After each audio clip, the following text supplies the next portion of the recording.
এই বন্ধু, কই যাইতাছ? এই যে একটু দোকানে যাইতাছি।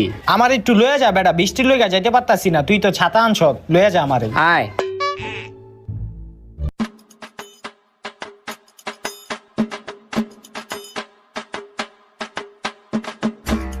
ঠিক আছে বন্ধু, তুই যা, আমি বাসে যাই গা। আচ্ছা।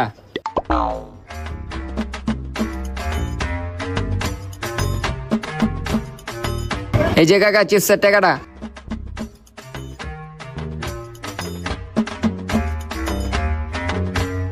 হ্যাঁ রে, বাইরে অনেক বৃষ্টি, ছাতাটা এদিকে রাহি, ছাতাটা না থাকলেই ভিজে যেতাম গা। বুইয়া চিপসটা খাই,